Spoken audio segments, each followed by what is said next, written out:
When you think of Florida today, a few things probably spring to mind. Sunny beaches, alligators, retirees. Florida has become the unofficial capital of American weirdness, patriotism, and theme parks. It's home to everything from Disney's fairy tale castles to NASA's rocket launches. But what if I told you that behind all this glitz and alligator flair, Florida is hiding a secret that's been buried literally for hundreds of millions of years? And no, I'm not talking about lost pirate treasure or ancient tiki curses. I mean something far deeper, older, and stranger. Because as it turns out, Florida isn't originally American. Not even close. Now before you throw a flip-flop at your screen in disbelief, hang on. The story of Florida's true origin is buried far beneath the oranges and the theme parks. In fact, if you were to dig straight down past the condos, through the sand, through the limestone, and deeper still, you'd eventually hit a chunk of crust that geologists call the Florida Block. It starts around 3/4 of a mile underground and stretches all the way down to the Earth's crust. And here's where things get weird. That block, it doesn't match anything else in North America.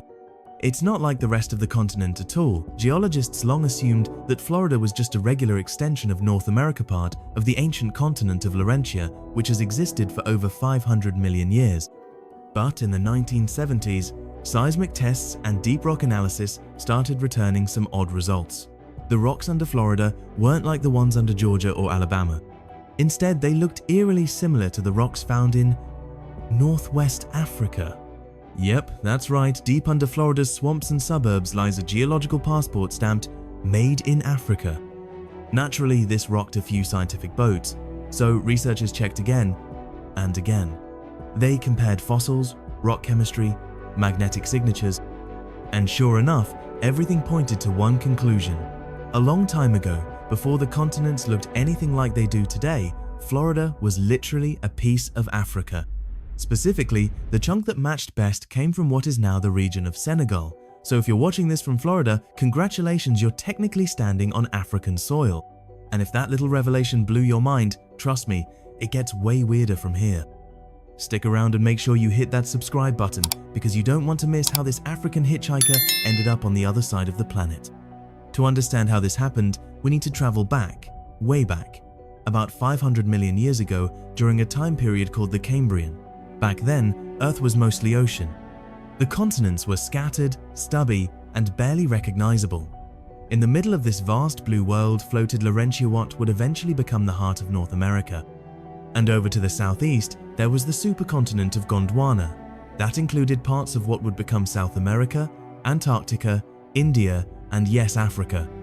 It was along the edge of this sprawling Gondwanan landmass, in the shallow marine zones of future Northwest Africa, that the Florida Block began to form. Now don't picture modern Florida. There were no beaches, no palm trees, no spring break. Instead, volcanic activity and layers of marine sediment slowly built up the foundational crust that would one day become the base of the Sunshine State. It was a brutal and alien world. Oxygen levels were low, the air thick and heavy, and the landscape constantly battered by underwater mudslides and volcanic eruptions. If you're imagining a paradise lost, you'd be wrong. This was a lifeless seabed, bubbling with lava and choked by ancient oceans. And yet, even in that hellish environment, life found a way. Not on land, of course. Florida was completely underwater, but in its shallow seas, strange marine creatures thrived. Trilobites, mollusks, primitive jellyfish, and other bizarre arthropods scuttled along the seafloor. They were the original residents of Florida long before humans, dinosaurs, or even dry land. These humble creatures would live, die, and fossilize, becoming the earliest whispers of Florida's long evolutionary journey. For millions of years, not much changed. Florida stayed submerged, stuck to the shoulder of Northwest Africa like a barnacle. During the Ordovician and Silurian periods, Florida saw little drama. But the world around it began to stir. Tectonic plates, the massive slabs of Earth's crust, started shifting, colliding, and rearranging. These slow movements, measured in inches per year, were enough to eventually begin dragging Florida out of Africa's embrace. By the Devonian period, the slow dance of the continents was picking up pace. Oceans that once kept them apart began to shrink. The Rheac Ocean and the Paleotethys were gradually closing as Gondwana drifted northward toward Laurentia. Florida, riding on the African plate, was on a collision course with North America. Meanwhile, in its warm tropical seas, new life bloomed. Placoderm salmon-plated fish with terrifying jaws ruled the depths. Sea scorpions the size of golden retrievers patrolled the ocean floor. And far in the distance, along Gondwana's shorelines, the very first forests were beginning to grow. Strange, spindly trees with no leaves and no flowers, fed by sunlight and carbon dioxide, reaching up from alien soils. But Florida wasn't there yet. It was still drifting, still submerged, still waiting. And while it drifted, the world above was transforming. The Devonians saw the first land vertebrates, early amphibians, and wingless insects. But not in Florida. The Sunshine State remained beneath the waves, watching the world change from below. And if you're enjoying this journey through Florida's forgotten past, don't forget to hit that like button and subscribe to Prehistoric Medievals. Trust me, it only gets wilder from here. Eventually, the slow continental drift brought Florida to the brink of a planetary upheaval. Around 300 million years ago, during the Carboniferous period, the continents collided. Gondwana, carrying Florida with it, crashed into Laurentia. This titanic impact didn't just shake things up, it reshaped the world. The collision helped create the supercontinent Pangaea, a single massive landmass where nearly all Earth's continents were fused together, and in that geologic pileup, Florida finally found its new home. But don't get too comfortable, Florida's landing was anything but smooth.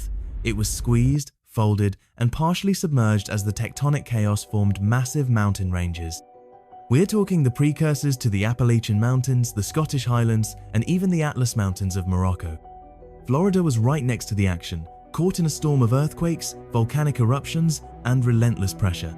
Whether it was underwater or barely above sea level, life there would have been challenging, to say the least. Still, life didn't care. It kept on adapting. In the swamps and wetlands that emerged during this time, strange creatures, prowl giant insects, early amphibians, and primitive reptiles. If any part of Florida's surface peaked above the water, it may have hosted some of the freakiest swamplands in history. Coal forests dominated the Carboniferous dents, wet jungles filled with towering lycopsid trees and millipedes the size of surfboards.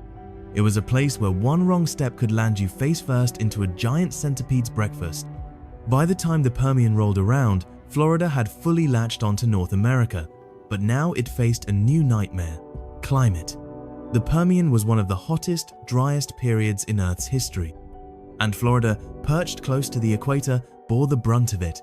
Daily temperatures may have reached over 150 degrees Fahrenheit.